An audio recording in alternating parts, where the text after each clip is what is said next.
లలిత exchange Utsav పాత నగల అదే బరువుకి కొత్త నగలు తీసుకో నగల ప్రైస్ లో 20% ఆదా చేసుకోవచ్చు. నమస్తే, వెల్కమ్ టు క్యూబ్ టీవీ. నేను మీ అనిల్. సో ఈరోజు నేను ఇంటర్వ్యూ చేయబోయే గెస్ట్ చాలా స్పెషల్ అనమాట. సో ఆ గెస్ట్ అంటే నాకు చాలా ఇష్టం, ఎందుకంటే ఆ గెస్ట్ పాడే పాటలు అలాగే లిరిక్స్ ఉంటాయి. నిజంగా చెప్తున్నబ్బా, ఒక్కొక్క లైన్ వింటుంటే గుండె కదులుతుంది అనమాట. సో రీసెంట్గా మన తెలంగాణ రాష్ట్ర ముఖ్యమంత్రిగా ఆ ప్రమాణ స్వీకారం చేసిన రేవంత్ అన్న పాటలు కూడా మొత్తం అన్న లిరిక్స్ ఇస్తాడనమాట. సో చాలామందికి తెలుసు ఆ పాట అయితే ఒక ఊపు ఊపింది. 3 రంగుల జెండా పట్టి సింగమోలే కదిలినాడు, ఒక్కడు కాంగ్రెస్ సూర్యుడు, మన రేవంత్ అన్న నిగ్గదీసే అడిగే మునగాడు అని చెప్పి పాట అయితే ఫుల్ వైరల్ అయింది. సో ఈ పాట కాకుండా కొండారెడ్డి పల్లెలో అంటే రేవంత్ అన్నకు సంబంధించి కూడా చాలా పాటలు అన్ననే పాడతాడు. సో అన్నెవరో కాదు, చరణ్ అర్జున్ అనమాట. సో అన్న నమస్తే. నమస్తే అనిల్. సో నిజంగా థ్యాంక్ యూ సో మచ్ అన్న. సో అడిగినప్పుడే టైం ఇచ్చినందుకు. సో ఇంకా నిజంగా చెప్పాలంటే బిగ్ ఫ్యాన్ ఆఫ్ యూ అన్న. Thank you. సో మీ ఒక్కొక్క పాట ఇట్టుంటే అన్న నిజంగా చెప్తున్నా ఇట్లా గుండె కరిగిపోతుంది అన్న.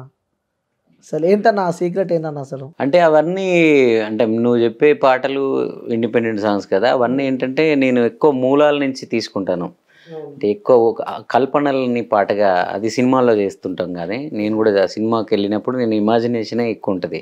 డైరెక్టర్ ఒక సిచ్యువేషన్ చెప్తే దాన్ని నేను ఊహించుకొని దాన్ని ఇంకా జనాలకి ఒక అద్భుతమైన లోకాల్లోకి తీసుకెళ్లేది సినిమా. ఈ ఇండిపెండెంట్కి వచ్చినప్పుడు ఏంటంటే నా మనసులో ఏం ఉంటే దాన్ని యథాతథంగా మీ దగ్గరికి పంపించడం. అసలు నా మనసు అంటే అది నాది కాదు, మీ అందరిది. మనందరం మనం బతికిన బతుకు, మనం తిరిగిన ఊరు, మన అమ్మ, మన నాయన, మన అన్నదమ్ములు, మన అక్కచెల్లెళ్ళు, సో మన ఆకలి, మన గాయాలు, ఇవే నేను నా పాటల్లో ఇప్పుడు గతంలో గద్దరన్న కానీ, గోరెటెంకన్న గారు కానీ, సో అందశ్రీ, మన తెలంగాణలో ఉన్న వాళ్ళు అద్భుతమైన వాగ్గేయకారులు వాళ్ళు. సో వాళ్ళు అప్పుడున్న పరిస్థితులకు వాళ్ళ పాటని, వాళ్ళ కవిత్వాన్ని ఎక్కువ పోరాటం వైపు, ఎక్కువ ఉద్యమాల వైపు నడిపించారు. సో ఇప్పుడు నా కాలానికి వచ్చేటప్పటికి అదే కొంచెం రూపాంతరం చెంది కొంచెం ఆధునికత యాడ్ చేసుకొని, సో నేను ఇప్పుడు ఉద్యమాలు తెలంగాణ వచ్చింది, లేకపోతే మన ఆ రోజులు ఉన్న అలాంటి పెద్ద అది లేవు. ఇప్పుడు చాలా అభివృద్ధి చెందిన మనం కాబట్టి ఈ అభివృద్ధి చెందుతూ వెనక్కి చూడకుండా, మూలం వైపు చూడకుండా, సో పరిగెడుతున్న ఈ లోకానికి కొంత గుర్తు చేద్దాం. నేనేం కొత్తదేం చెప్పట్లే. మన పాటల్లో మనం ఉన్నదే, మనం అనుభవించిన జీవితమే కొంచెం వెనక్కి పోయి మర్చిపోయాం మనం ఈ అభివృద్ధిలో భాగంగా పరుగుల్లో పడి. ఆ పాయింట్ని కొంచెం మళ్ళొకసారి గుర్తు చేస్తుంటాను. కాబట్టి ఆ పాట వినేటప్పుడు మీకు ఏమనిపిస్తుంది అంటే ఇది ఎవరో పాట కాదు, నా పాటే, నా ఇంటి పాటే, నా ఊరే, నా జీవితమే అనిపిస్తుంది. అందువల్ల అది గుండెలకు హత్తుకుంటుంది. అంతే. అంటే ఆ లైన్ నువ్వు రాయి నేను శిల్పి అనుకుంటా, అలాగే ఇలా చాలా పాటలు లవ్ ఫెయిల్యూర్ సాంగ్ కానీ, సో నిజంగా మస్తు అనిపిస్తాయి ఆ పాటలు ఏంటంటే. అంటే నిజంగా అది మీరు డీప్గా ఇన్వాల్వ్ అయ్యి అంటే అలాంటి మీ లైఫ్ లేదన్నా అంటే ఒకటి అన్నదమ్ముల అనుబంధం సాంగ్, సో అలాంటి మీ లైఫ్ లేదన్నా అనుభవించి రాసారా, లేకుంటే ఆలోచించి రాసారా, లేకుంటే అంతే అనుభవించే. ఇప్పుడు అన్నదమ్ముల పాట ఎగ్జాంపుల్ తీసుకుంటే, సో అప్పుడు నేను చెప్పలేకపోయాను. కానీ మా తమ్ముడు రీసెంట్గా చనిపోయినాడు 1 year బ్యాకే. సో అతను చనిపోవడానికి కారణం కూడా మా ఇద్దరి మధ్య దూరమే. ఇప్పుడు అతను దూరంగా ఉన్నాడు, నేను ఎక్కడ ఉన్నాను, ఎందుకు మన మధ్య ఈ దూరం? సో నా తమ్ముడు నేను మా అన్నదమ్ములం ఎలాగైతే దూరంగా ఉన్నామో అలాగా ప్రపంచంలో నా పెయిన్ని, నా బాధని ప్రపంచం అందరూ కూడా అనుభవిస్తూ ఉంటుంది. ప్రతి అన్నదమ్ముల మధ్య ఇలాంటి ఇష్యూస్ ఉండుంటాయి. సో ఎందుకురా మీకు మా తమ్ముడు ఒక్కడికి చెప్పే బదులు దీన్ని యూనివర్సల్ చేద్దామని చెప్తుంటా నేను. సో అలాగా అన్నదమ్ములు కలిసి ఉంటే, ఇప్పుడు తను నాతో పాటే ఉండుంటే తనకి ఏం ప్రాబ్లం వచ్చిందో నాకు ముందే తెలిసి ఉంటే నేను ఈజీగా కాపాడుకునేవాడిని. నాకు తెలియని హాస్పిటల్స్ లేవు, నాకు తెలియని నాయకులు లేరు, నాకు తెలియని అది కాదు. సో లేడు. సో ఏదో ప్రాబ్లం వచ్చి వారం రోజుల ముందు మాత్రమే నాకు తెలిసింది. ఆ డయాగ్నోస్ చేయడానికి నాకు టైం సరిపోలేదు. అప్పటి వరకు నాతో మాట్లాడట్లేడు ఆయన. సో నా రంగంలోనే నా సౌండ్ ఇంజనీరు, నేను మ్యూజిక్ చేస్తే ఆయన సౌండ్ ఇంజనీర్ ఉండే మనిషి. ఈ అన్నదమ్ముల మధ్య వచ్చే చిన్న చిన్న ఈ భార్యల ద్వారానో లేదా పక్క వాళ్ళ ద్వారానో వచ్చే చిన్న చిన్న ఇష్యూస్ ద్వారా ఒక రక్తం పంచుకొని వీళ్ళందరూ తర్వాత వచ్చారు. మన ఇద్దరం ఒకే గర్భంలో ఉండి వచ్చాం కదరా అనే సెన్స్ని నేను చెప్పాలని మా తమ్ముడికి చెప్పాలనుకున్నాను. మా తమ్ముడితో పాటు ప్రపంచంలో ఉన్న అన్నదమ్ములందరికీ అది వెళ్ళిపోయి అది పెద్ద హిట్ అయిపోయింది. సో మా మమ్మీ కూడా ఒక్కొక్కసారి అలాంటి పాటలు చూపిస్తుంటది, చూసి బుద్ధి తెచ్చుకోరా అలాంటి పాటలు వినాలరా అని చెప్పి కూడా.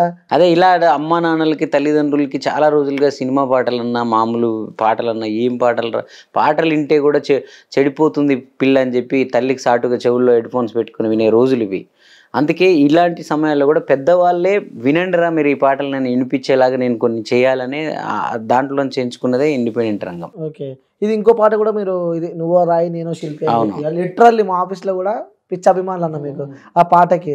సో నేను ట్రావెల్ చేసేటప్పుడు కూడా మా వాళ్ళు అరే పాట నా పాటనా అని చెప్పి చాలామంది అట్రాక్ట్ అయిపోయినారు. అంటే ఆ థాట్ ఎట్లా వచ్చిందన్న అంటే ఒక శిల్పే చెక్కుతాడు, దాని తర్వాత ఆ శిల్పి బయట ఉంటాడు, సో మనం పూజిస్తామని చెప్పి ఆ థాట్. అదే ఇప్పుడు నేను చాలా మంచి మంచి ఇప్పుడు ప్రతిదీ మన జీవితంలో నుంచే స్టార్ట్ అవుతుంది. సో నాకు అప్పుడు ఆ సమయాలలో నా కెరియర్ కొంచెం చాలా ఉడిదుడుకులతో ఉంది. నా ఎటు అర్థం కాని పరిస్థితిలో ఉన్న 2019 టైం అది. సో అటు సినిమాలు లేవు, ఇటు ఇది లేదు, ప్రపంచం నన్ను గుర్తించట్లేదు, మన పని అయిపోయిందా, మనం ఇంకా ఎన్నో అద్భుతమైన హిట్ సాంగ్ల వెనుక నేను ఉంటాను, ఎంతోమంది విజయాల వెనుక నేను ఉంటాను అప్పుడు. కానీ నాకు మాత్రం రాదు, వాళ్ళెవరో ఫేమ్ అయిపోతూ ఉంటారు, వాళ్ళెవరికో విజయాలు వస్తూ ఉంటాయి, మనం ఎందుకు రావట్లేవు అన్న సెన్స్లో మదనం నుంచి నా ఏడుపు నాదే అని పాట చేస్తే జనాలకి ఎక్కదు కదా. సో దాంట్లో నుంచి నేను ఒక కార్మికుడిని, ఒక గీతా కార్మికుడిని, ఒక ఆడిని, చెక్కేవాడిని. సో ఇలా దాన్ని అంటే ప్రతిదాన్ని ఒక సామాజిక కోణంలో చెప్పడం నాకు ఇష్టం, దాన్ని యూనివర్సల్గా చేయడం ఇష్టం. సో ఆ కోణం నుంచి వచ్చింది నువ్వో రాయి నేను శిల్పి. అంటే అదేదో అంటరాని పాట ఇలా కాదు. అది నేను ఎంచుకున్న కాన్సెప్ట్ ఏంటంటే మనము ఒక భగవంతుణ్ణి చెక్కిన ఒక మనిషి అక్కడ ఉన్నా కూడా ఆ మనిషిని పట్టించుకోము. ఆడు చెక్కిన రాయిని పూజిస్తుంటాం, వాడు అక్కడే ఉంటే పక్క జరగవాయని నెట్టేస్తాం. సో ఇలాగ ప్రతి దాంట్లో ఉంటుంది. నేను దీనికి చాలా నాకు కూడా ఎగ్జాంపుల్స్ ఎన్నో జరిగాయి. నా పాట వినుకుంటూ రోడ్డు మీద వెళ్తూ ఉంటాడు ఒకడు. సో ఒకసారి నేను కారు ఏదో కొంచెం దగ్గరికి వెళ్ళింది, ఆ హెడ్ ఫోన్స్ పెట్టుకొని వినట్లేడు, హారన్ వినలేదు అతను. కారు దగ్గరికి వెళ్ళింది, వెనక్కి తిరిగి చూసి ఏమన్నా ఎటు చూసి నడుపుతున్నావు రా అన్నాడు నన్నే, అదో రకంగా యాటిట్యూడ్ తోటి. సో ఎందుకు వానికి అంత కోపం వచ్చింది అని చూస్తే అటు చెవులు హెడ్ ఫోన్ తీస్తే దాంట్లో ఎడాదిన్నావో నువ్వు ఎడవన్నావో నువ్వు ఎన్నాడొస్తావో నా డైవరు మల్లయ్య అనే పాట ఉంది. వింటుండే అతను. ఆ పాట రాసిన వాడికి, ఆ పాట కంపోజ్ చేసిన వాడికి, ఆ పాటని పాడేవాడికి తన మనసులో చాలా దండాలు పెట్టుకుంటూ ఆ పాట వింటూ పోతున్నాడు. కానీ ఆ పాటను చేసిన వాడు ఎదురుగా వస్తే ఈ ఎటు చూసి నడుపుతున్నావురా అని నన్నే అంటున్నాడు, అంటే రెస్పెక్ట్ లేకుండా. సో ఇక్కడ నువ్వో రాయి నేను శిల్పి పాట అర్థం కూడా అదే. ప్రతివాడు తన కష్టాన్ని, తన పనిని ఎంతో శ్రమ పెట్టి చేస్తాడు, కానీ ఎవడో వచ్చి దాన్ని అనుభవిస్తూ ఉంటాడు. సో ఆ కాన్సెప్ట్ అది. 16 years ఉన్నప్పుడు మీరు ఇంట్లో నుంచి బయటకు వచ్చారు దీనిపైన అని చెప్పి, అసలు ఎందుకని అంత ఇంట్రెస్ట్ ఈ మ్యూజిక్ డైరెక్షన్ విషయానికి వస్తే, అలాగే సాంగ్స్, లిరిక్స్, సో ఆ ఇంట్రెస్ట్ ఎప్పుడు మొదలైంది మీకు? నాకు చిన్నగా ఉన్నప్పుడు స్కూల్లో ఉన్నప్పుడే పాటలు నేను ఓన్గా రాసుకోవడం, పాడుకోవడం. సో అట్లా ఆ క్రమంలోనే నాకు అవార్డు కూడా వచ్చింది, చంద్రబాబు నాయుడు గారితో వచ్చింది అప్పుడు రాష్ట్ర స్థాయిలో. సో అది ఇంకా కాన్ఫిడెన్స్ నింపింది. సో మనం చాలని చదువులు, ఇంగ్లీష్ మీడియం కాదు అప్పుడు, ఒక కాలం మారుతుంది, ఈ చదువులతో మనం వెళ్ళి జీవితంలో ఏం సాధిస్తాం, మనకి ఇది ఒకటి ఉంది కదా, అందరం ఉద్యోగాల కోసం పోటీ పడ్డం ఎందుకు, ఇది ఒకటి ఉంది కదా, దీన్ని పట్టుకొని వెళ్ళొచ్చు అన్న ఒక ధైర్యం వచ్చిండే. సో ఇంట్లో ఉంటే వాళ్ళు మనకు సరిగా సహకరించారు, మ్యూజిక్ క్లాసులు అవి ఇవి కష్టమని నల్గొండ టౌన్కి వచ్చేసాను అన్నట్టు. అట్లా సో అట్లా స్టార్ట్ చేస్తాను. ఆ రోజు బాబు గారే ఎనర్జీ నింపారు. ఈరోజు 3 రంగుల జెండాతో బాబు గారి శిష్యుడే. ఆ 3 రంగుల జెండా విషయానికి వస్తే ఫస్ట్ ఆఫ్ ఆల్ మీకు కంగ్రాచులేషన్స్ చెప్పాలి. Thank you. ఎందుకంటే ఆ పాట ఒక ఊపింది అనమాట. అంటే ఇక్కడ సభ కాదు, ఇక్కడ చిన్న గ్రామాల ప్రతి నియోజకవర్గాల ఎమ్మెల్యే క్యాండిడేట్స్ ఉంటారో వాళ్ళ పాట కాకుండా మీ పాటనే ఎక్కువ వినిపించింది ఇది రేవంత్ రెడ్డి గారి సాంగ్. సో ఎట్లా అనిపిస్తున్నాను ఈ పాట ఒక మొత్తం ఇక్కడ మన తెలుగు రాష్ట్రాలే కాకుండా దేశవ్యాప్తంగా కూడా ఫారిన్ కంట్రీస్లో పెట్టుకొని అసలు ఎలా అనిపిస్తుంది? ఫస్ట్ ఆఫ్ ఆల్ రాజకీయం పరంగా రేవంత్ అన్న సక్సెస్ ఇదంతా మనం తర్వాత మాట్లాడుకుందాం కానీ ఈ పాట నాకు ఎలాంటి ఆనందాన్ని ఇచ్చేదంటే, నేను సినిమా మ్యూజిక్ డైరెక్టర్ కాబట్టి నేను ఎక్కువ దాన్ని సినిమా కోణంలోనే చూస్తా. ఎలా అంటే చాలా రోజుల నుంచి నేను ఎమోషన్ పాటలే చేస్తున్నాను, మిలియన్ల కొద్ది వ్యూస్ వాటికి వచ్చాయి, ఎక్కువ మందికి అవే రీచ్ అయ్యాయి. తర్వాత నేను అనుకోకుండా విమానం అనే సినిమా నాకు వచ్చింది, అది చూస్తే అది ఎమోషన్ సినిమా. సో అందులో రేలా రేలా పాట హిట్ అయినా చాలామందికి అది వైరల్ అయిపోయి అందరూ ప్రతి వాళ్ళ ఇన్స్టాగ్రామ్ స్టేటస్లో ఇప్పటికి ఉన్నా. నా మీద ఒక చిన్న కన్ఫ్యూజన్ ఏంటంటే అందరికీ ఇతను ఎమోషన్ పాటే చేస్తాడేమో, కమర్షియల్ పాటలు చేయలేడేమో, మాస్ పాటలు చేయలేడేమో అనేది ఉంటుంది. అది ఎట్లా తీర్చుకోవాలి, ఒక పెద్ద కమర్షియల్ సినిమా చేయాలన్న ప్రాసెస్లో ఉన్నా నేను. ఇది ఎప్పుడో 2 years బ్యాక్ చేసాను, అయిపోయింది పాట రేవంత్ అన్నకి. సడన్గా ఎన్నికల టైంలో ఈ పాట అంత ఇందిరాగాంధీ మనోహరాలు, ప్రియాంక గాంధీ, రాహుల్ గాంధీ లాంటి వాళ్ళని కూడా డ్యాన్స్ లేపించి జనాలను హిస్టీరియా వచ్చినట్టు ఊగి ఆ వీడియోలను చూసినప్పుడు ఏమనిపించిందంటే ఓహో మనం ఇది మాత్రమే చేయలే, అది మనం కమర్షియల్ మాస్ పాటలు వేసాం, థియేటర్లో ప్రూవ్ చేసుకోవాలనుకున్నాను నేను. అది ఇంకా 1 year ఇంకా 6 months పట్టేలా ఉంది కొన్ని సినిమాలు ఇంకా రిలీజ్ అవ్వడానికి. ముందే రేవంత్ అన్న నాకు చరణ్ అర్జున్ అనేవాడు పక్కా మాస్ మ్యూజిక్ డైరెక్టర్ అని చెప్పి ఈ పాట ఇట్టుతో చూపించాడు. ఆ విధంగా రేవంత్ అన్న నా సినిమా హీరో లాగానే నేను చూసుకుంటున్నాను. ఓకే, సో ఎలా అనిపిస్తుంది నా ఫీల్ ఇప్పుడు మీ రేవంత్ అన్ననే సీఎంగా ఉండు? నిజంగా చెప్పాలంటే అన్న, నేను యాజ్ ఏ యాంకర్గా కాకుండా యాజ్ ఒక ప్రజల్లాగా మాట్లాడాలంటే ఆ పాటనే ఊపింది అన్న పాట. సో రేవంత్ అన్న కూడా క్రేజ్ కూడా పాట వల్ల వచ్చిందని చెప్పి కూడా బయట జనాలు అనుకుంటున్నారు. నిజంగా చెప్తున్నా, ఇదైతే ప్రజల గొంతు నుంచి నేను మాట్లాడుతున్నా. సో ఈ పాట వల్లనే ఊపు. నేను ఆ రోజు పిసిసి అధ్యక్షుడు అవుతున్నాడు అన్నప్పుడు ఈ పాట నేను దీన్ని రూపొందించే క్రమంలో కూడా నరసన్న అక్కడ కూర్చున్నాడు, ఎలాంటి పాట చేద్దాం రేపు అనుకున్న క్రమంలో నా బ్రెయిన్లో అప్పటికప్పుడు ఫ్యాక్షన్ ఆఫ్ సెకండ్స్లోనే వర్కులు జరుగుతాయి, టకటక జరిగిపోతాయి. ఆ రోజు నేను చేసుకున్న ప్రోగ్రామ్ ఏంటంటే నా మైండ్లో ప్రోగ్రామింగ్ చేయబడింది మొత్తం ఏంటంటే రేవంత్ అన్నని కాంగ్రెస్ మనిషిగా వీళ్ళందరూ ఈ పాటతో ఫిక్స్ అయిపోవాలా. అంటే ఆయన మొన్నటి దాకా టీడీపీ, కాంగ్రెస్ వాళ్ళెవరు కూడా ఆయన ఓన్ చేసుకోవడానికి ఇష్టపడతలేరు. సో ఆ సమయాలలో ఇతన్ని ఆ పాటే తెలియకుండా మత్తులో మునిగిపోయి రేవంత్ అన్న కాంగ్రెస్ జెండా బట్టి 3 రంగుల జెండా బట్టి సూర్యుడికి కదిలిండని కాంగ్రెస్ వాళ్ళు అనుకోవాలి. మళ్ళీ కాంగ్రెస్కి సంబంధం లేని వాళ్ళు కూడా ఆ పాట విని కాంగ్రెస్ పాట అని మర్చిపోయే వాళ్ళు వినాలంటే దాన్ని ఏ కోణంలో చేయాలన్న ఒక సైన్స్ ఉంటుంది దాంట్లో. ఒక మీరు సద్గురు ఉంటారు కదా శివరాత్రి ఉత్సవాలప్పుడు, వాళ్ళు ఒక అర్ధరాత్రి దగ్గరికి రాగానే అందరు ఎగురుతూ ఉంటారు, వయస్సు స్థాయి భేదం లేకుండా అందరు ఎగురుతూ ఉంటారు. ఎందుకంటే ఏదో ఒక మత్తు, ఒక ట్రాన్స్ ఉంటుంది ఆ శివుడి పాటల్లో. సో నేను అందుకే 3 రంగుల జెండాని కూడా ఫస్ట్ ఆ శివుడి శంఖంతో ఓపెన్ చేసి ఆ ఇన్స్ట్రుమెంటేషన్ కూడా ఏదో రాజకీయం పాటలాగా మామూలు సాంగ్ లాగా ఉండదు, అది ఓ సినిమాలో హీరో ఎలివేషన్ లాగే ఉంటుంది. వాళ్ళు తెలియకుండానే చరణాలకు వెళ్ళినప్పుడు చిన్న ఎమోషను, దాడులన్నీ జరిగినా కానీ దడవలేదు రేవంత్ అన్న అంతకంత ఎత్తుకులేశాడో అంటే వాళ్ళు అందులోకి తీసుకెళ్ళి మళ్ళీ అలా కథ చెప్తాం రేవంత్ అన్నది. మళ్ళీ రాగానే మళ్ళీ ఇందులో కూపు వస్తుంది. సో ఇలాంటివన్నీ వర్క్ చేసాము.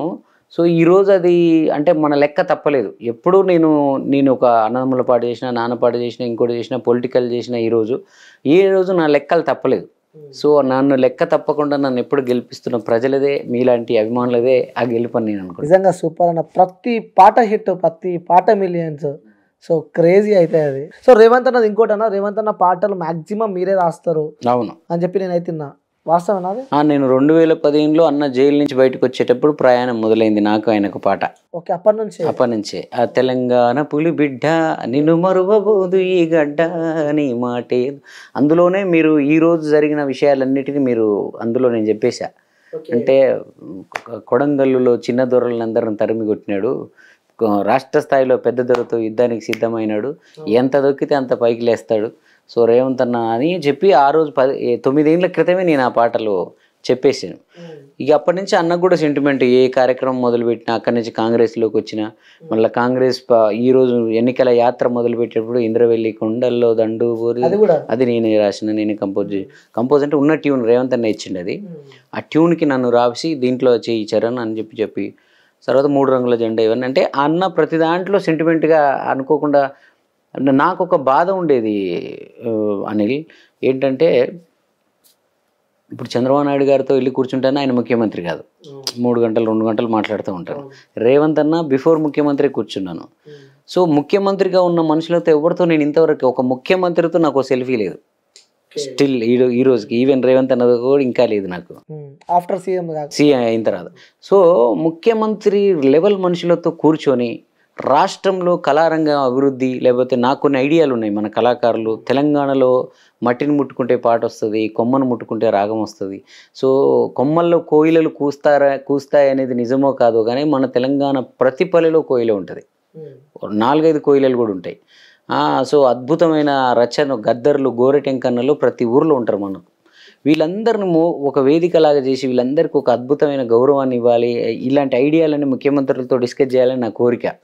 సో నీ రేంజ్ ముఖ్యమంత్రి అనే వాళ్ళు అనుకోవచ్చు, కానీ నాకు ఒక అంచనా ఉండకపోతే ఇక్కడ దాకా రాను. సో అది ఎందుకో లాస్ట్ 10 సంవత్సరాల్లో కేసీఆర్ గారు మరి ఆయన గుర్తించలేదా, ఆయన కింద ఆ డిపార్ట్మెంట్లు గుర్తించలేదా? మన పాటలు పెట్టుకొని వింటారు.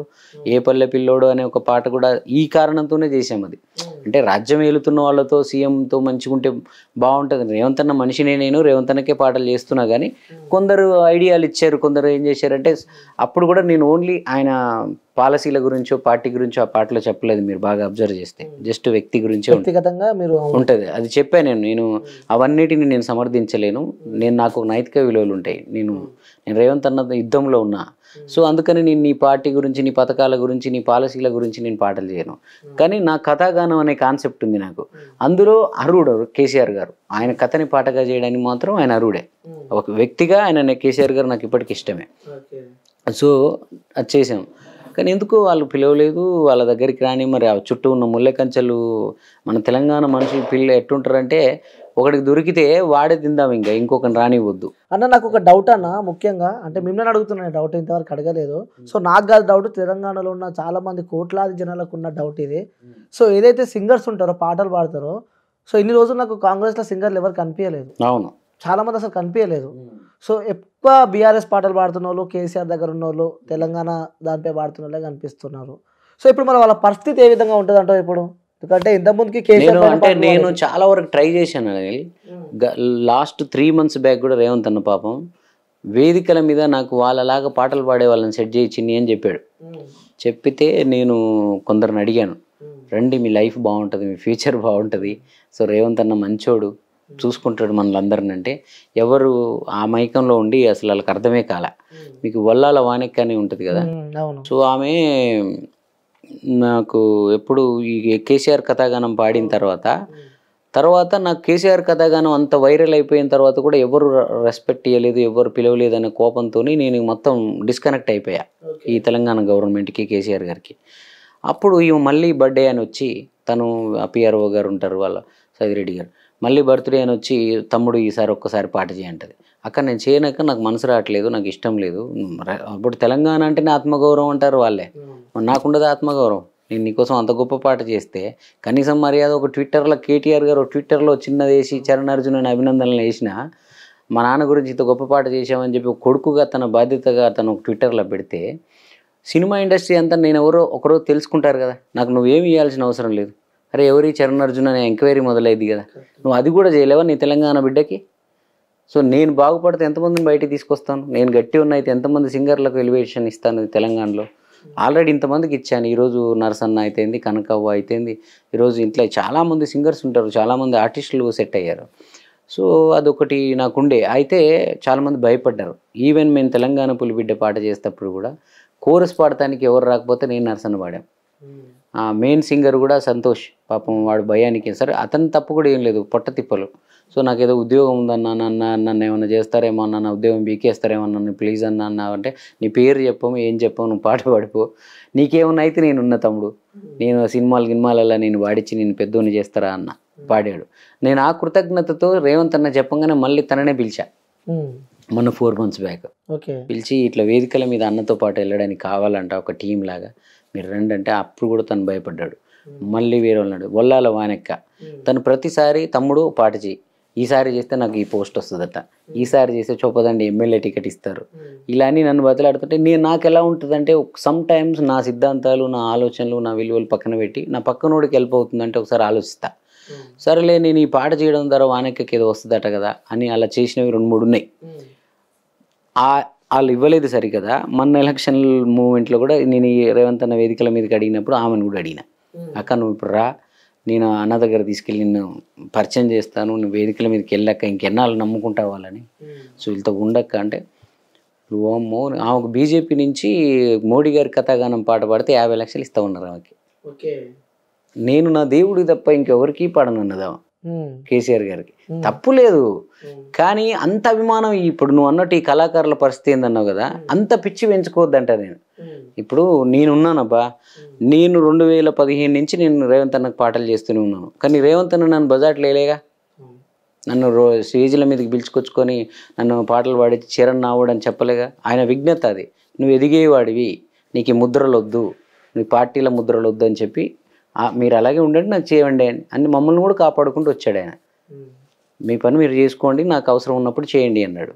వీళ్ళు కళాసారథి అని ఒక ప్రోగ్రాం పెట్టి అందులో జీతాలు ఇచ్చుకోండి, సరే అంతవరకు ఓకే, ప్రభుత్వ పథకాల గురించి చెప్పడానికి వాళ్ళని ఉపయోగించుకోండి. పార్టీల వేదికల మీద కూడా ఎందుకు వాళ్ళని? పార్టీల వాళ్ళు ప్రభుత్వ ఉద్యోగులు అన్నప్పుడు ఇంకా సరిగ్గా మనోళ్ళు ఎవరు పట్టించుకోలే, కానీ ఎన్నికల కోడ్ అంటారు కదా, ప్రభుత్వ ఉద్యోగులు ఎంప్లాయీస్ అన్నప్పుడు వాళ్ళని వేదికలు ఎక్కించి నువ్వు జెండాలు పట్టి నీ పార్టీ సరే అది కూడా ఓకే, నీ పార్టీ నిన్ను పొగడం అని బాగానే ఉంది. మంచి మంచి కళాకారులు అంతో కొంత పేరు తెచ్చుకున్న వాళ్ళు, సినిమాలలో పాటలు పాడే ఒక అమ్మాయి, ఒక రైటర్, వీళ్ళు స్టేజ్ల మీదకి ఎక్కి వేదికల మీదకి ఎక్కి రేవంత్ అన్నని ఆయన హైటుని ఆయనకి వినపడతట్టు పాడదాం, ఇంక వినపడతట్టు పాడదాం అంటే ఇంత పూసుకోవద్దు అంటాను. అంటే నేను ఇది ఎవరిని విమర్శించట్లే, నా కళాకారులు వాళ్ళ ప్రతిభలు నాకు తెలుసు, వాళ్ళు ఎంత గొప్ప వాళ్ళో తెలుసు, వాళ్ళు ఎంత ప్రలోభానికి గురయ్యారు వాళ్ళని. అంటే మీ కళాకారులు వ్యక్తిగతంగా హింసించదు అంటున్నాను. అంటే రాజ్యం ఎప్పుడు ఒకటి చేతిలో ఉండదు బ్రదర్. ఇప్పుడు నేనేమంటా అంటే ఇవాళ రేవంత్ అన్న సీఎం అయ్యిందని నేను ఎగిరి పడితే రేపు ఇంకొక ఆయన సీఎం వస్తాడు, ఆయనతో నేను పని చేయనా? నేను నా రాష్ట్రంకి ఆయన కూడా సీఎమే కదా. ఇప్పుడు రేవంత్ అన్న అందరికీ సీఎం, కాంగ్రెస్ వాళ్ళకి సీఎం కాదు. సో అందరికీ రేవంత్ అన్నతో అవసరం. ఇప్పుడు మన జీవితాలు ఎంత చెప్పు, మనం ఎంత, మనకు దేవుడికి ఇంత ప్రతిభ కళ పెట్టాడు, పాట పెట్టాడు, దాన్ని పట్టుకొని పెద్దోళ్ళం అవుదాం. ఇప్పుడు మీరు ఆంధ్ర గవర్నమెంట్లో వాళ్ళని చూడండి, ఎవరైనా బయటపడతారా? ఎవరైనా వచ్చి పార్టీల వేదికల మీద నిలబడతారు, మాట్లాడతారా? మన వాళ్ళకి ఎక్కువ పూసుకుంటారు, అది ఎక్కువ ఎగిరి పడతా ఉంటారు ఆ వేదికల మీద. అది చూసినప్పుడు బాధ వేస్తుంది.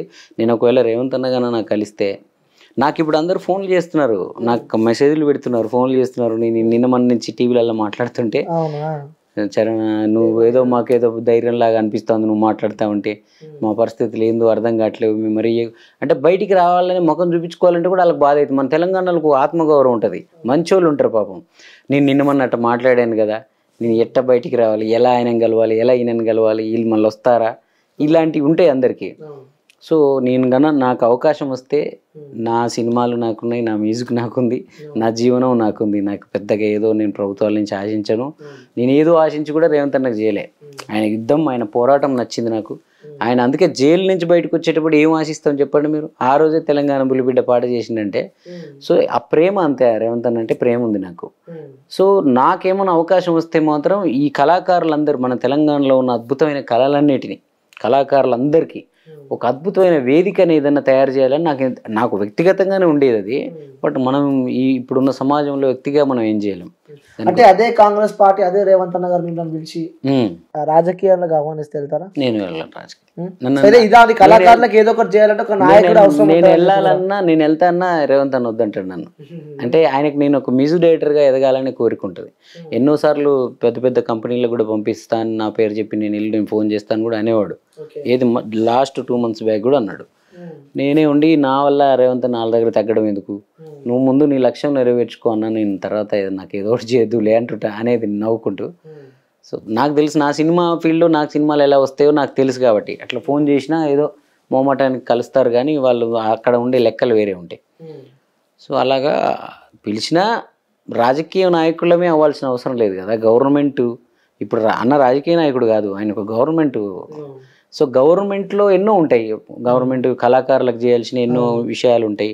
ఓ సలహాదారుగానో లేకపోతే మనం కూర్చొని ఇట్లా నా పని నేను చేసుకుంటూ నాకు కళాకారులకు ఏమైనా ఉపయోగపడతానంటే అలాంటివి ఏమైనా తీసుకుంటాను నేను, కానీ అది నాకు రాజకీయ పరంగా అవసరం. అంటే చాలా మంది గొప్ప కవులు, కళాకారులు నా తెలంగాణలో, అంటే గల్లీ చిన్నది అని చెప్పి పాట పాడిన కోరెంట్ ఎంకన్నా కూడా ఆ తర్వాత అలాంటి పాటలు ఎందుకు పాడలేకపోయారు అంటే ఏమని చెప్తారు మీరు? నేను అదే చెప్తున్నా బ్రదర్, ఈ 10 సంవత్సరాలలో అందరు నా ఒక్కడికి తాళం వేయలేకపోయారు.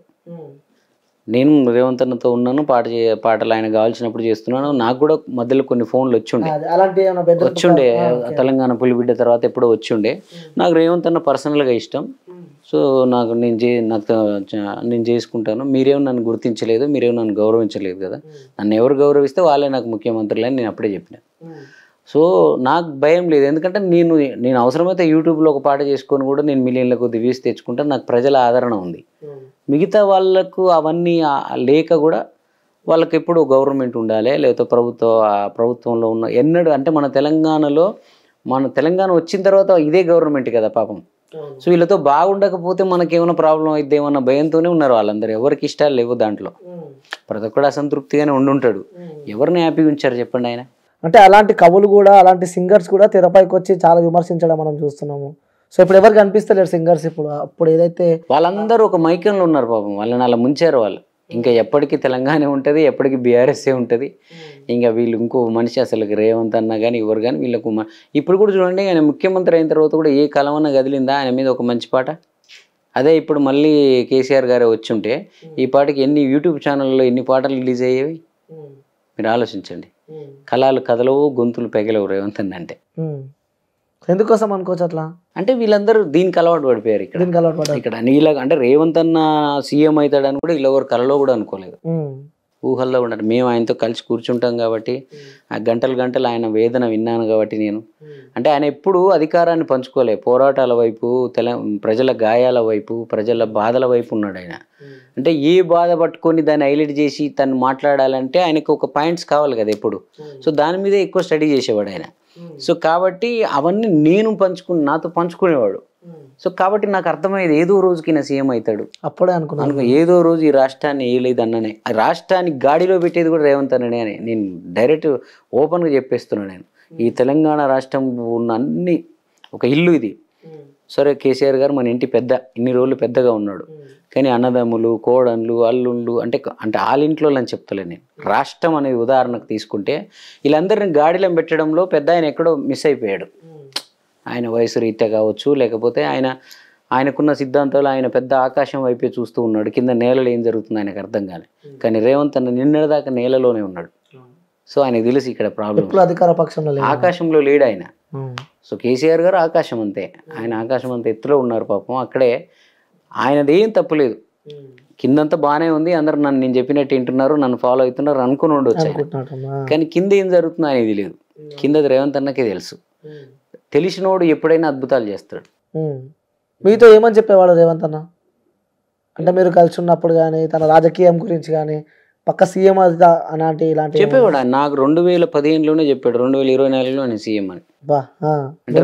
2018లో నేను అన్నాను, జైలు నుంచి వచ్చారు కదన్నా, అక్కడ చూస్తేనేమో తిరుగులేకుండా ఉంది కాబట్టి బీఆర్ఎస్ పార్టీ, దాన్ని ఎలా కొడతాం మనం, మీరు ఇప్పుడు మీ పరిస్థితి బాగాలేదు, ఎప్పుడు మళ్ళీ ఈ గొడవలు కేసులు ఇదంతా ఉంది, మన పరిస్థితి ఏంటన్నా ఈసారి అని అంటే, నా టార్గెట్ 18 కాదు, నా టార్గెట్ 24. 18లో పోరాడాలి కాబట్టి పోరాడాలి, లైన్లో నిలబడతాం మనం అంతే అన్నాడు. నాకు అదే ఆ మాటే గుర్తొచ్చింది ఆయన సీఎం అయిన రోజు. ఓ మనిషి చెప్పేలా చేస్తాడబ్బా అని. అంటే ఒక సినిమాలలో హీరోలు చెప్తుంటారు, పలాని తారీఖు నాడు నీ మాస్ అనే ఒక సినిమా ఉంటుంది నాగార్జునది, పలాని డేటు ఈ రోజు చేస్తా అంటాడు, ఈ రోజు అది చేస్తుంటాడు.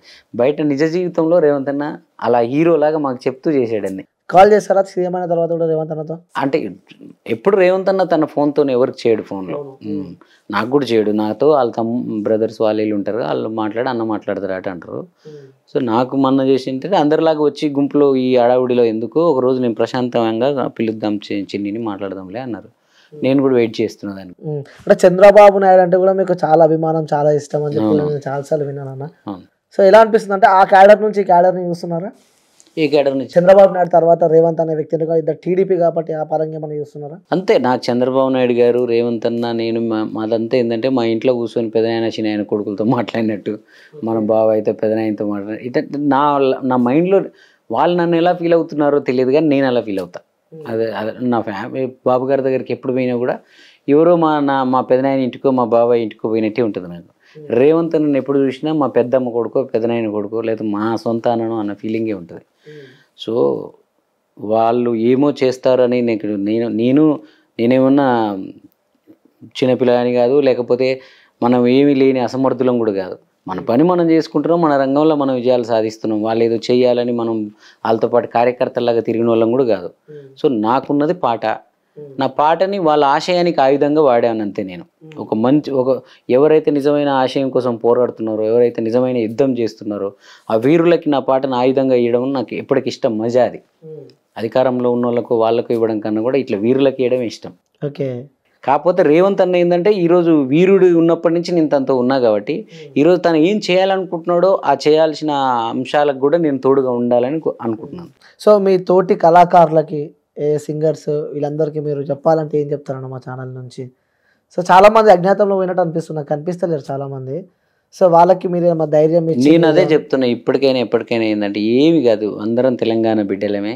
రేవంత్ అన్న అందరికి తెలంగాణ ముఖ్యమంత్రి. ఈ అంత ఈ చిన్న చిన్న విషయాలను గుర్తుపెట్టుకుని ఆయన ఏదో పగలు తీర్చుకునే మెంటాలిటీ కూడా ఆయనకు కాదు. అందరం మీ అందరిలో కూడా మీరు ఏదో ఆ జీతాలు 20,000 30,000 జీతాలు అనేవి మామూలు ఊర్లలో పని చేసుకున్న వాళ్ళు సంపాదించుకుంటున్నారు. అందరు అంతకు మించిన విలువైన వ్యక్తులు అక్కడ ఉన్న కళాకారులంతా. సో ఇప్పటికైనా మీరు బుద్ధి తెచ్చుకొని కొంచెం ఓపెన్ అయ్యి, బుద్ధి తెచ్చుకునే మాట అంత పెద్దది ఎందుకంటున్నానంటే నా కుటుంబం నా మనుషులనే అంత ప్రేమతో అంటున్నాను నేను. ఎవరిని ఎక్కువ పూసుకోవద్దు, ఎవరిని లీడర్లని వీళ్ళని ఎక్కువ. ఎప్పుడు ఈ లీడర్లు కూడా ఎప్పుడు ఏ పార్టీలో ఉంటారో తెలియదు. నువ్వు నిన్నటిదాకా ఓహో, నాట్ ఓన్లీ నేను కళాకారులకు చెప్తున్నా, కార్యకర్తలు కూడా మీరు ఆహా ఓహో అని చెప్పి ఆ లీడర్ కోసం మీరు అన్ని గొంతులు దించుకొని చెట్లు దించుకొని కూర్చుంటే తెల్లారేసరికి అతను ఆ అధికారం ఏదొస్తే దాంట్లోకి మారిపోతాడు ఆయన. అప్పుడు నువ్వేం చేస్తావు? నీ పోస్టులు నీ స్టేటస్ల సంగతి ఏంది? నిన్నటిదాకా మీ పెద్దమ్మ కొడుకుతో కూడా పంచాయతీ పెట్టుకొని ఉంటావు. ఆ పెద్దమ్మ కొడుకు ఒక పార్టీ, నువ్వు ఒక పార్టీ ఉంటావు. ఇది నువ్వు ఎవరితో గొడవ పట్టుకున్నావు వాడు కూడా ఆయన పార్టీలో చేరతాడు. అప్పుడు నువ్వు నీ పెద్దమ్మ కొడుకు పంచాయతీ పెట్టుకుంటారా, మంచిగా అవుతారా? సో ఎగ్జాంపుల్ చెప్తున్నా. కాబట్టి మనకు దేవుడు ఇంత అద్భుతమైన ప్రతిభని ఇచ్చినాడు, దాన్ని వాడుకోండి, బాగుపడండి అప్పుడున్న దాంట్లో. కానీ ఇతరులని హట్ చేసేలాగా మాట్లాడకూడదు. నేను ఇంతసేపు మాట్లాడాను, నన్ను గుర్తించలేదు కేసీఆర్ గారు కేటీఆర్ గారు అంత చేస్తే అనేది ఒకటే తప్ప వాళ్ళు వేస్ట్, వాళ్ళు ఇట్లాంటి వాళ్ళు అట్లాంటి వాళ్ళు నేను అనట్లేను. వాళ్ళు చేయాల్సింది చేశారు. వాళ్ళు తెలంగాణ తెచ్చారు, ఉద్యమించారు, ఆ రోజు కొట్లాడినారు, తెలంగాణ తీసుకొచ్చారు, 10 ఏళ్ళు పరిపాలించారు. సో దాంట్లో లోపాలు, వీళ్ళకి కొన్ని లోపాలు ఉండొచ్చు, రేపు వాళ్ళకి కొన్ని లోపాలు ఉండొచ్చు, ఇవన్నీ ఉంటాయి. కానీ మనం నాయకులని అంత పెద్ద స్థాయి రేవంత్ అన్న అంటే ఏంది, ఒక యుద్ధం చేసి ఒక కేసీఆర్ లాంటి మహావృక్షాన్నితో పోటీ పడి యుద్ధం చేస్తున్న మనిషిని మాట్లాడే మనుషులమా మనం? అయితే కేసీఆర్ గురించి అనేంత మనుషులమా, కేటీఆర్ గురించి అనేంత మనుషులమా మనం? సో మన స్థాయి ఏందో తెలుసుకొని అంతుంటే మన జీవితాలు కూడా సేఫ్టీగా ఉంటాయి. ఇప్పుడు ఆ ఎగిరిపడిన వాళ్ళందరికీ లోపల ఎక్కడో భయం ఉంటుంది, ఈ మమ్మల్ని ఏం చేస్తారు, మేము ఏం చేయాలి. మళ్ళీ నువ్వు తల ఉంచుకొని నీ ఆత్మగౌరవం చంపుకొని మళ్ళీ ఇలా దగ్గరికి రావాలి. ఏదో అప్పుడు అన్న సారీ అన్న అని అనాలి. ఎందుకు ఆ పరిస్థితులు అంటారు? నేను 10 ఏళ్ళు వెయిట్ చేశాను, ఒక్క అకేషన్ పిలవలేదు నన్ను కేసీఆర్ వాళ్ళు. ఒక గవర్నమెంట్ ప్రోగ్రాంలోకి నన్ను అతిథిగా పిలవలేదు. తెలంగాణ బిడ్డ నట్టనడం నల్లగొండ నుంచి వచ్చిన పిల్లని, కనీసం నల్లగొండ జిల్లాలో జరిగే అక్కడ ఈవెంట్స్ కూడా నన్ను పిలవలేదు. నేను ఎక్కడైనా ఓపెన్ అయ్యానా, ఏమైనా అన్నాను ఎవరినైనా? నేనేం చేశాను, నా పాటతోనే సమాధానం చెప్పాను. నాకు కోపం వచ్చింది, ఆ కోపంలోంచి 3 రంగుల జెండా వచ్చింది. నీ వెనక 100 మంది కళాకారులు, 100 కోట్ల డబ్బులు ఉన్నాయి. రేవంత్ అన్నకు 3 రంగుల జెండా పాట ఒకటే ఉంది. ఏది గెలిచింది? పాట వల్లే గెలిచిందని నేను అంటలేను. ఆ పాట రేవంత్ అన్నకు పడడం వల్ల ఆ పాట ఇంకా విలువైంది. మీరు ఈ సభలు చూడండి, ఆ సభలు చూడండి. ఈ సభలలో ఈ పాట పెట్టినప్పుడు జనాల ఉత్సాహం హిస్టీరియా వచ్చినట్టు మైకేల్ జాక్సన్ ప్రోగ్రాంలలో ఇంగ్లీషు అమెరికాలలో ఉంటుంది. అది ఏనాడు నేను రాజకీయ సభల్లో అలాంటి అది చూడలే. చిన్నప్పుడు ఎప్పుడో పుణ్యభూమి నా దేశం నమో నమామి అని వస్తుంటే, కదిలి రండి తెలుగుదేశ కార్యకర్తలారని టీడీపీ పాట వస్తుంటే వినేవాళ్ళంతే రోమాలు నిక్కబడుచుకొని ఎగరకపోయేవాళ్ళు. దీనికి డ్యాన్సులు. నీ దగ్గర అంత కళా ఉంది, ఒక కళాసారథి గుంపే ఉంది, మరి ఏది నీ దగ్గర ఎగరలే పాటలేవి? అంటే వాళ్ళందరూ మనస్ఫూర్తిగా చేయట్లేరు. నీకు తప్పదు, నువ్వు చేయమన్నావు చేస్తున్నారు. ఇక్కడ రేవంత్ అన్నకు మనసు ఉన్న ఒక్కడైనా వాడు మనస్ఫూర్తిగా చేస్తుండు, అంతే కదా. సో హైలైట్ అయింది. అదే నరసన్న పాట అక్కడ ఉంది, ఇక్కడ కూడా ఉంది, అవును అందరికి ఉంది. కానీ ఆ పాట ఎందుకు మోగింది? 3 రంగుల జెండా ఎందుకు కనెక్ట్ అయింది అందరికి? అక్కడ దాన్ని రాసినోడు, కంపోజ్ చేసినోడు మనస్ఫూర్తిగా ప్రాణం పెట్టి నీ మీద కోపాన్ని కూడా పెట్టి చేసినాడు. నీ మీద కోపం కూడా పెట్టింది. కోపం అంటే తండ్రి మీద బాబాయ్ మీద కోపం లాంటిది అది. నేను రాజకీయ కోపం కూడా అంటలేను. అంటే నాలాంటి వ్యక్తిని ఎందుకు దగ్గర తీయరు? నేను తెలంగాణ సంపద, తెలంగాణ ఆస్తి, నువ్వు గానకెట్ట రాస్తావు, గిన్నెకెట్ట రాస్తావు, రేవంత్ రెడ్డి కెట్ట పాట రాస్తావు అని నాకు ఫోన్లు చేసిరా. ఇలా నువ్వు తెలంగాణ ఆస్తి అన్నారు, తెలంగాణ సంపద అన్నారు. చార్మినార్ ఎట్టనో, గోల్కొండ ఎట్టనో, అది ఎట్టనో, చెరునర్జున్ నువ్వు కూడా అంతే, నువ్వు అట్లా గాయనకెట్ట చేస్తావు పాట అని అన్నారు. అన్నందుకు నేను కొన్ని రోజులు ఆపి వీళ్ళకే చేసిన, ఏది ఏ పల్లె పిల్లోడన్న పాట. మరి చేసినాక గౌరవించకపోతే నాకు కొంచెం మర్యాద, గౌరవం, ఒక చిన్న రెస్పెక్ట్, ఆ పిల్లగాడు బాగా చేసిన అంటే ఏమై? ఏ రాజకీయ నాయకుడికి ఉంది భారతదేశంలో ఏ పల్లె పిల్లోడు లాంటి పాట? నువ్వు డబ్బులు ఇచ్చి కొనుక్కొని నువ్వు డబ్బులు ఇచ్చి నీ దగ్గర ఉన్న వాళ్ళతో రాయించుకున్న పాటలు ఒకటి ఆ పాట కింద ఉందా? కరెక్ట్. ఈ రోజుకి ఓడిపోయిన తర్వాత కూడా ఆ పాటనే పెట్టుకొని ఆ పాటలో ఉన్న లైన్స్ పెట్టుకుంటున్నారు. ఎందుకు అంత మంచి పాటని చేసిన మనిషిని ఎందుకు విలువేయను? ఒక్క లైన్ నా పాట. ఏ పల్లె పిల్లోడో, ఏ తల్లి బిడ్డాడో, అయ్య కడుపు సల్లగుండా రాజ్యము తెచ్చాడు, ఎన్ని బాధల పడ్డాడు, ఎన్ని గడపలు దొక్కాడు, 60 ఏండ్ల గోస తీర్చి సంబురమిచ్చాడు. ఇలాంటి పదాలు రావాలంటే నాకు ఎంత ప్రేమ ఉండి ఆ రోజు కేసీఆర్ మీద వచ్చి ఉంటుంది ఆ పాట చెప్పండి. కొన్ని నాళ్ళే ఉంటాయి పార్టీలు పగలు, ఎల్లకాలం యాదికుంటది తను చేసిన మేలు, కళ్ళ ముందు ఉన్నోళ్ళ విలువ తెలియదు ఏనాడు, కాలమంతా గడిచినాక నెమరేసుకుంటారు. అంటే నిన్ను పార్టీలకు అతీతంగా నువ్వు 50 ఏండ్ల తర్వాత కూడా ఈ పాట వింటే నీ మీద ఒక ప్రేమ పుట్టేలాంటి పాట నేను చేస్తే నన్ను కనీసం నన్ను గుర్తించవైతే, ఆ పాట పాడిన ఆ తల్లిని గుర్తించవైతివి, ఆమెకి ఏమన్నా చేయవైతివి. మా వానక్కకి ఏదైనా ఇచ్చినా కూడా నేను సంబరపడదు, నాకు ఇంత కోపం రాకపో వానక్కకి ఏమైనా ఇచ్చినా. సో ఎవడు మళ్ళీ అలాగని నేనేమంటా అంటే, సరే నీ స్థాయి మేం కాదు, ముఖ్యమంత్రిని కలిసి ముఖ్యమంత్రితో మాట్లాడే స్థాయారా మీది అని అనేవాళ్ళు అనొచ్చు. మరి నీ చుట్టూ ఉండే వాళ్ళు ఎవరు? మాకన్నా ఎక్కువ స్థాయి వాళ్ళు నీ ఈవెంట్స్లలో వేదికల మీద దశాబ్ది ఉత్సవాలను జరుగుతున్నప్పుడు ఉండే వాళ్ళంతా ఎవరు? వాళ్ళని పిలిచే వాళ్ళు ఎవరు? వాళ్ళందరూ మేనేజ్ చేసే వాళ్ళు ఎవరు? అసలు నీకు వాళ్ళకి మధ్యలో ఉన్నవాడు ఎవడాడు? నేనేమంటానంటే, నీ రాష్ట్రానికి నువ్వు ముఖ్యమంత్రి అయినప్పుడు నీ రాష్ట్రంలో ఏమేమి సంపదలు ఉన్నాయో అన్నీ చూస్తున్నట్టే కళాకారుల విషయంలో మనోడు ఎవడున్నాడు మంచోడు, మనోడు ఎవడున్నాడు గొప్పోడు. నేను తెలంగాణ రాకముందే సమైక్యాంధ్రలోనే రచ్చలో డిల్లక్ రామ్ చరణ్ గారి సినిమాలో నాగార్జున ఎంత అందంగా ఉన్నావే, రవితేజ శంభో శివ శంభో, రాజశేఖర్ గారు ఇదేమిటమ్మా మాయ, సిద్ధార్థ్, ఇలాంటి గొప్ప గొప్ప పాటలు చేసి ఈ తెలంగాణ ఉద్యమం ఈ తెలంగాణ రావడం వల్ల అనవసరంగా మమ్మల్ని అందరూ మేము అటు ఇటు కాకుండా అయిపోయాం. ఈ తెలంగాణ అవి ఏవి లేనప్పుడు మంచిగా మంచి మంచి పెద్ద పెద్ద సినిమాలు చేస్తాం మేము. సడన్గా నువ్వు ఈ ఉద్యమం తీసుకొస్తేవి, నువ్వు గౌరవించకపోతేవి, అక్కడ మాకేం రాకపోయే, మళ్ళీ మాకు మేము సొంతంగా ఇండిపెండెంట్గా వేదికలు వేసుకొని మళ్ళీ నువ్వు రాయి నేను శిల్పి అనే పాటతోటి మళ్ళీ వచ్చి చిన్నగా మళ్ళీ ఇప్పుడు విమానం అని ఇవన్నీ చేసుకుంటూ వచ్చినాం మేము. ఈ విమానం సినిమాకి వస్తే అన్న నిజంగా ఆ మూవీలో మీరు ఇచ్చే పాటలకి ప్రతి ఒక్కరికి కంటతడి పెట్టించిన పాట అది. సో నాన్న విషయానికి అదే ఎమోషనల్ అంటే ఏది అప్పచెప్పినా అనిల్ నాకు ఇప్పుడు అదే చెప్తున్నా, నన్నే కేసీఆర్ గారి దగ్గర తీసి అరే బిడ్డ నువ్వు ఉండరా మన తెలంగాణ అంటే, అసలు కేసీఆర్ గారిని వదులుకుంటే మనం ఎంత బాధపడతాము, ఎంత ఒక అద్భుతమైన పెద్ద నాయనని వదిలేస్తే ఇటుక పేర్చుకొని ఇల్లు కట్టుకున్నాం, ఆ ఇల్లు చెడగొట్టుకోకూడదురా నాయన మీకు దండం పెడతాను లాంటి ఒక కాన్సెప్ట్తో ఇలాంటి పాటలు చేద్దాం. నేను ప్రజలందరూ కేసీఆర్ గారిని వదులుకుంటే మనం అనాథలం అయిపోతాం అనే సెన్స్ తీసుకొచ్చేవాన్నేమో దగ్గర తీసుంటే. సో అలా విమానమైనా ఇంకేదైనా కూడా నాకు కాన్సెప్ట్ చెప్తే, ఒక ఐడియా చెప్తే, నువ్వు కొంచెం చెప్తే చాలు దాని లోపలికి వెళ్ళి ప్రాణం పెట్టి. ఇప్పుడు ఈవెన్ మీరు 100 ఏళ్ల చరిత్ర గల్లదమ్మో మన కాంగ్రెస్ పార్టీ 2004లో నేనే రాసిన నేనే మ్యూజిక్ కొట్టినదని. ఆ రోజు నేను కాంగ్రెస్ పార్టీ కాదు, మా ఇల్లు తెలుగుదేశం పార్టీ. నేను ఎన్నడూ పార్టీలు కాదు, ఏ రోజు నేను ఒక పార్టీ జెండా పట్టుకోలే, ఈ రోజు ఈ పార్టీల సభలకు వెళ్ళే. చిన్నప్పటి నుంచి నేను ఇట్లే అభ్యుదయవాది నేను ఎప్పుడు.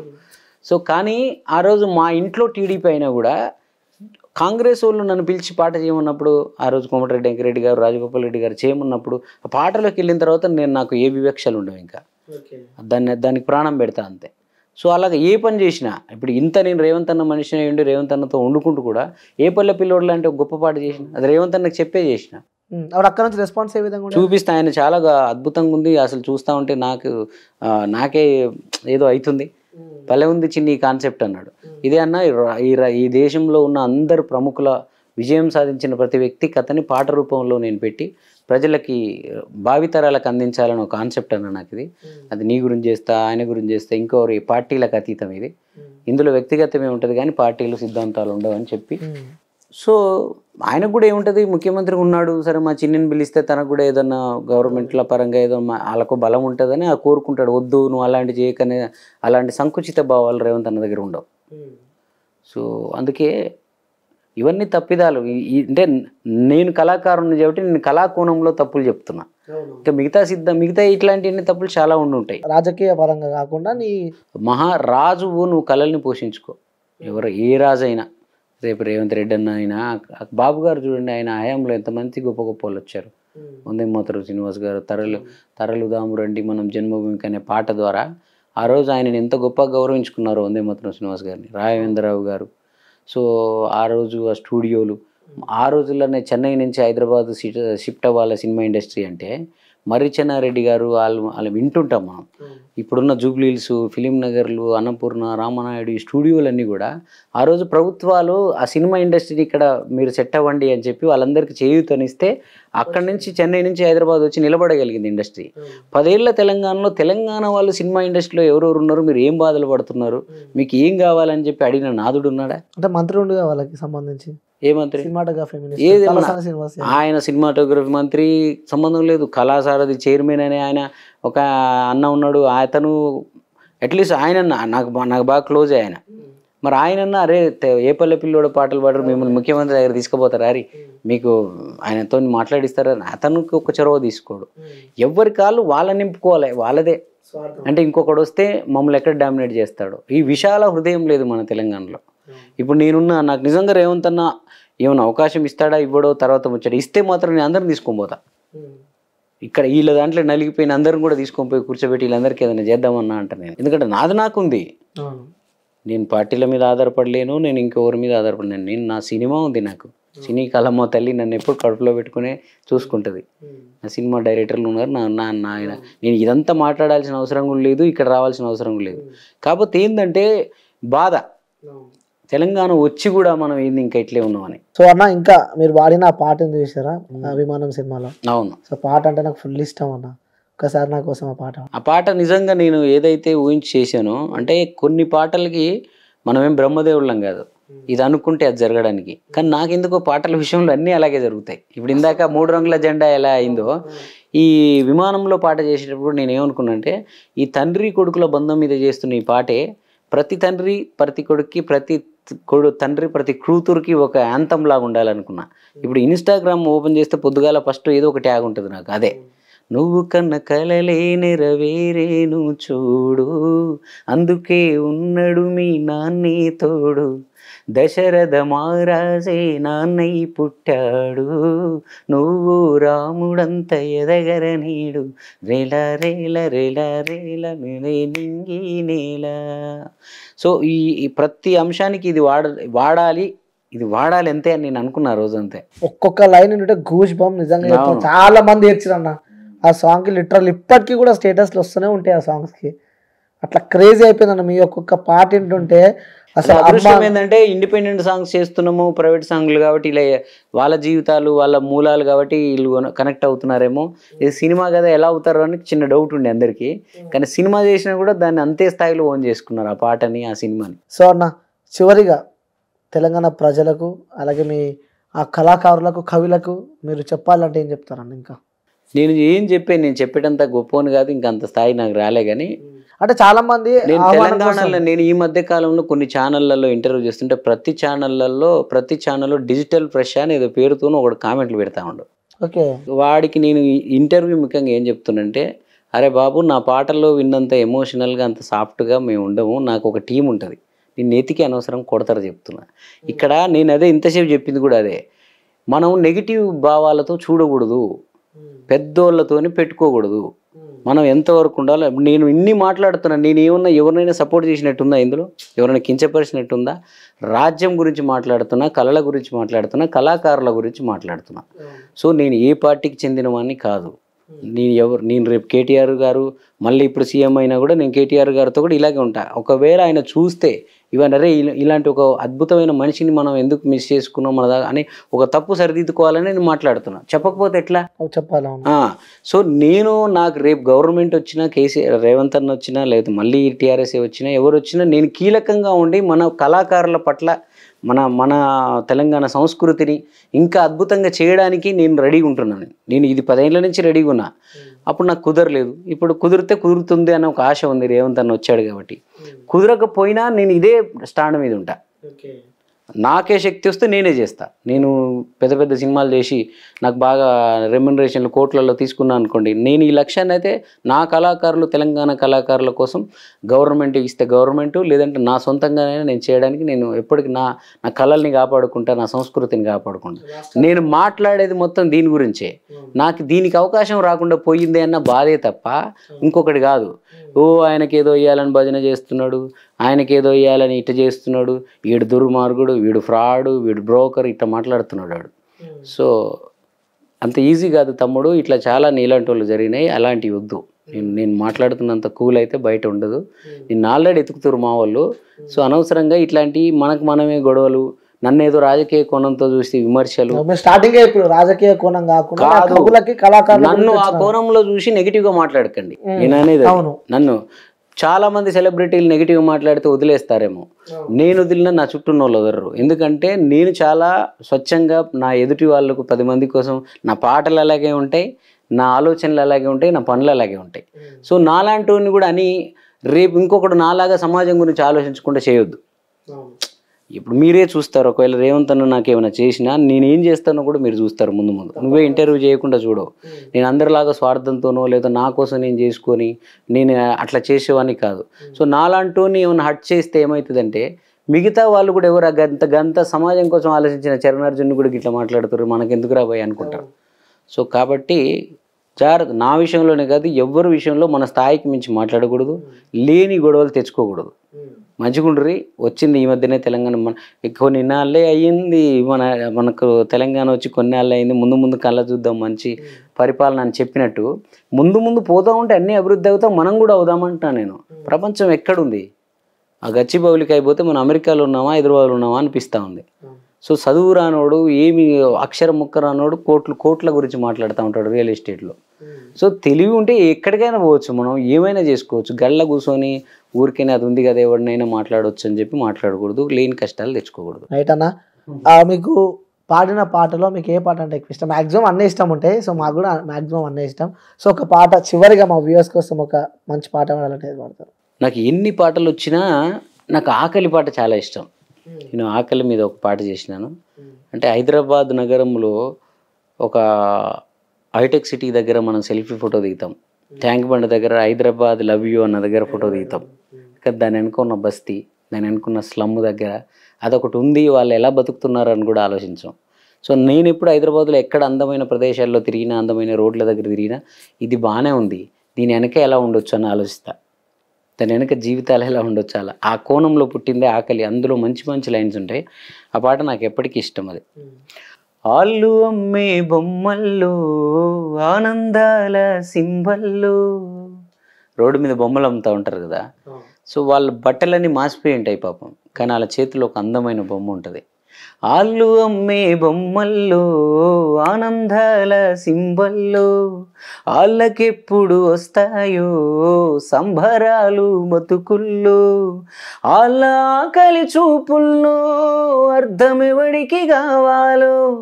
రోడ్డు మించి పోతుంటే కళ్ళల్లో ఆకలిని ఎవడు చూడు, ఆ మాసిన బట్టల్లో ఆ బొమ్మలు పట్టుకొని కొంచెం అందంగా ఉంటే ఆ అమ్మాయిని ఆ కోణంలో చూసే వాళ్ళే ఉంటారు తప్ప ఆ పిల్ల ఆకలి కోసం అవి అమ్ముతుంది అనుకోరు.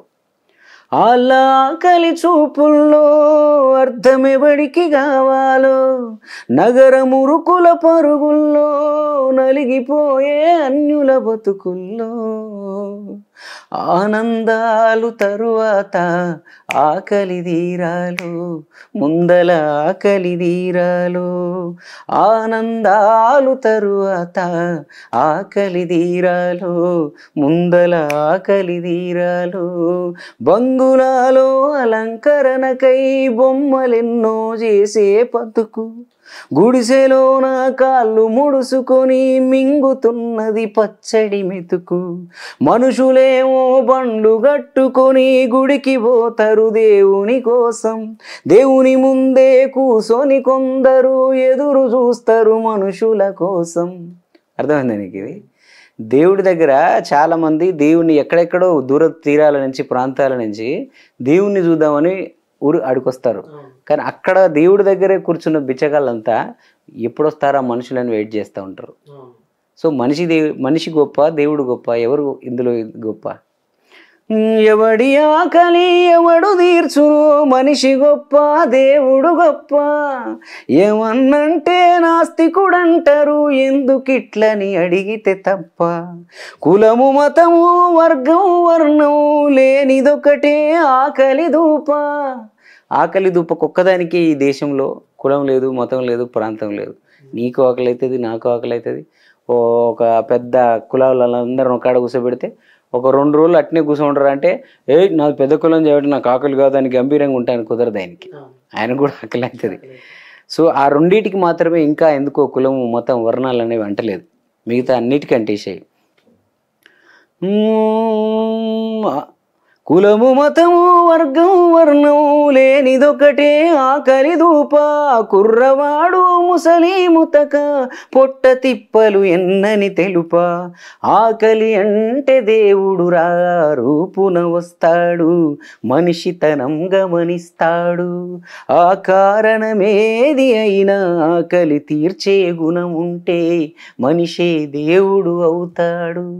ఆకలి అంటే దేవుడు అంటే ఇంకేదో ఏదో రూపంలో వస్తాడు. దేవుడా నాకు ఎప్పుడు కనపడతావు అని చెప్పి ఆ ఉండిలలో డబ్బులు వేసి బంగారాలు కిరీటాలు చేయించి దేవుని గుళ్ళు అవి చేయించితే కాదు, ఆ చుట్టుపక్కల లేకపోతే నీ చుట్టుపక్కల ఆకలితో ఉంటారు చాలామంది. ఆ ఆకలే దేవుడు. వాడికి ఆకలి అయిన సమయానికి ఇంత అన్నం పెడతావు చూడు, నువ్వు పెడతావా పెట్టవా నాకు ఆకలి అయితే అని దేవుడు నేను టెస్ట్ చేయడానికి వస్తాడు. నీ దగ్గరికి సహాయానికి వచ్చే ప్రతి మనిషి దేవుడే. వాడు నీలో మనిషితనాన్ని గమనించడానికి, పరీక్షించడానికి నీ దగ్గరకు వస్తాడు. ఇది ఎప్పటికీ నేను నమ్మే బలమైన సూత్రం. నేను దీనికి ఇంతకు మించిన నా సూత్రమే లేదు. నా పాటలన్నీ వచ్చేదానికి మూలాలు ఇవే, నా ఆలోచనలు ఇవే ఎప్పటికీ. సంకలోన ఒదిగిన పిల్ల అద్దెదేనో అబద్ధమౌను. మనం కూడళ్ళ దగ్గర ఒక స్త్రీ ఒక లేడీని నాకు ఎదురైన అనుభవం ఇది. ఒక పాపను పెట్టుకుని అడుక్కుంటా ఉంటుంది, పాపకు ఆకలేస్తుంది. నేను ఆ ఆమెకి ఏదో ఇవ్వబోతుంటే పక్కన ఉన్నాడు అన్నాడు, అదంతా నాటకం, నువ్వు ఎంత పిచ్చోడివి. సో తను ఇదంతా ఒక ముఠ, ఆ పిల్లల్ని కిరాయికి తీసుకొచ్చుకొని సంకలో పెట్టుకొని మనల్ని అడుగుతూ ఉంటారు అన్నాడు. ఆ రోజు నాకు పుట్టిన తాట ఏంటంటే, సంకలోన ఒదిగిన పిల్ల అద్దెదేనో అబద్ధమౌను. పక్కనెట్టు అక్క కళ్ళలో ఆకలైతే పచ్చి నిజంరా. అది అబద్ధం కావచ్చు, సంకలో ఉన్న పాప అబద్ధం కావచ్చు, కానీ ఆమె చేస్తున్న పని ఆకలి కోసమే. ఆ ఆకలి తీరాలి కదా, దానికోసం నేను ఇచ్చాను. నేను ఎందుకు మోసపోయాను? నువ్వు అది చూడు, ఎందుకు చేస్తుంది అనేది కాదు. ఆకలి పొట్ట కోసం, కూటి కోసమే కోటి తిప్పలని ఒక పదం ఉంది. సో ఈ తిప్పలు పడే ప్రతి ఒక్కళ్ళు కూడా వాళ్ళ ఇంటికే తీసుకెళ్తారు. వాడు ఎవడో ఒక వ్యాపారి తను 10 రూపాయలు ఎక్కువ అడిగాడు. వీడెంత వేస్ట్ గాడు, మోసగాడు అంటే, ఆడు మోసగాడు ఆ 10 రూపాయలతో కోటలు కడతాడా, లేకపోతే ఏమైనా చేస్తాడా? వాడి ఇంటికి ఆ 10 రూపాయలకు ఎదురు చూసే ఓ చిన్న పాప ఉంటుంది, ఓ తల్లి ఉంటుంది, ఓ ముసలి తల్లి ఉంటుంది. మనందరి దగ్గర ఒక 10 రూపాయలు ఎక్కువ తీసుకొని ఆ ఎక్కువ డబ్బుల్ని తీసుకెళ్ళి ఆడేం వేరే దగ్గర ఏం పెట్టుకోడు, అవి ఆ ఇంటికే తీసుకెళ్తాడు. ఆ ఆడవాళ్ళ కళ్ళల్లో ఆనందమే ఉంటుంది. సో ఇది కదా నేను చూడమంటాను. ఉన్నవాడికి 100 రకాల, కష్టజీవికి పస్తులు ఏలా. కళ్ళు లేవు అన్నకు మనలా, కడుపు ఆకలి ఇద్దరికొకలా. ఒక కళ్ళు లేనోడు, కంటోడు, గుడ్డోడు రోడ్ల మీద తిరుగుతుంటాడు. వాడికి మనలాగా అవయవాలు లేవేమో, కానీ ఇద్దరికి కడుపు ఆకలి ఇద్దరికి ఒకలాంటిది. సో దానికోసం మేము పోరాడుతున్నాం. ఇల్లు వదిలి పిల్లలను వదిలి ఎల్లలే దాటెళ్ళిన వాళ్ళు, మూటలేమి ఎత్తుకురారు, కేవలం అది ఆకలిపోరు. గారడీలు, గల్లీ డాన్సులు, నేతలకు కొట్టే జేజేలు, కూలినాలి కొలువు చదువు, కూటి కొరకే కోటి విద్యలు. ఎర్రటి ఎండలో కాలే అన్నల బతుకుల్లో ఆకలి ఎన్నడు తీరాలు. కన్నులకేమో అందంగా కనబడు, గుండెల్లో లోపల ఎన్ని వేదనలు. రోడ్డు మీద ఒక అందమైన అమ్మాయి పోతూ ఉంటుంది, మన కళ్ళకి అందంగా కనపడుతుంటుంది ఆ అమ్మాయి, కానీ ఆమె లోపల ఎన్ని వేదనలు ఉన్నాయో నీకేం తెలుసు, ఆమె ఎందుకు పోతుందో రోడ్డు పైన. సో నేను ఈ సూత్రాలన్నీ నమ్ముతా. అందుకే ఇంత మదనము, ఇంత వేదన, ఇంత మూలాలు ఇవన్నీ ఉన్నాయి కాబట్టి ఇవన్నీ రేవంత్ అన్న యుద్ధానికి ఉపయోగపడ్డాయి. అర్థమవుతుందా నీకు? సో నేను నీకు ఇంకొక మంచి విషయం చెప్తే, ఇక్కడ చాలామంది అన్నం ఎక్కువ పెడితే అది వేస్ట్ అయిపోయింది, వృధా అయిపోయింది, అది అన్నాన్ని వేస్ట్ చేయొద్దు, అది కింద పడేయద్దు, అది పాడు చేయొద్దు అంటుంటారు. నేను దీంట్లో కూడా ఒక కోణం చెప్తాను మీకు. ఈ ప్రపంచంలో ఏదైనా వృధా కానిది ఉందంటే అది ఆహారం మాత్రమే. సో మనుషులు వృధా చేసిన ఆహారము ఎక్కడికి పోదు. అది ఏ చీమలకో, ఏ పాములకో, ఏ కుక్కలకో ఎక్కడో అక్కడ వెళ్ళిపోతానే ఉంటుంది. అది ఎందుకు వృధా అయింది?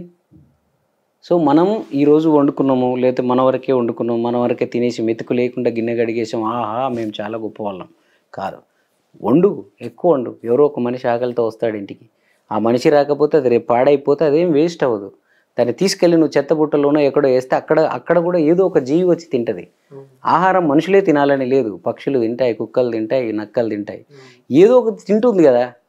సో మనమే దాచిపెట్టుకొని మూసిపెట్టుకొని అన్నీ ఒక దగ్గర గూడేసుకొని ఉంటే ఎందుకు? ఇప్పుడు మనకున్నదాన్ని పంచుదాం. అది జ్ఞానమైనా, ధనమైనా, లేకపోతే ఆలోచనలైనా అన్నీ ఎంత పంచితే అంత విశాలం, అంత ఎక్కువ అయిపోతుంది అనేది నేను సూత్రాన్ని ఎప్పుడు నమ్ముతా.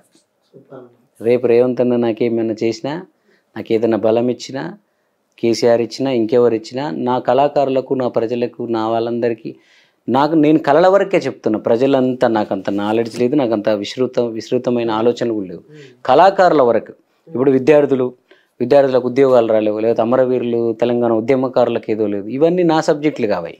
అవన్నీ అన్న చేసుకుంటాడు, అవన్నీ చేసుకుంటాడు. కళ అనేది వచ్చినప్పుడు ఆటోమేటిక్గా నాకైతే నమ్మకం ఉంది, అన్న నన్ను పిలుస్తారు.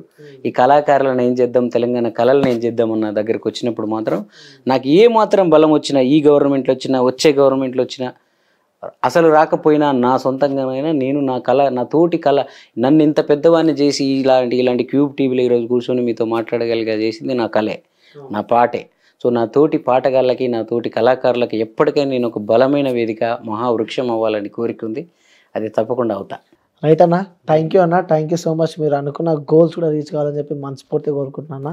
సో ఇంకా మంచి మంచి సాంగ్స్ రావాలి, ఇంకా మంచి మంచి మ్యూజిక్ డైరెక్టర్, ఇంకా పెద్ద సినిమాలకు కూడా చేయాలని చెప్పి మనస్ఫూర్తిగా కోరుకుంటున్నా. టైం ఇచ్చినందుకు థ్యాంక్ యూ అన్న. Thank you.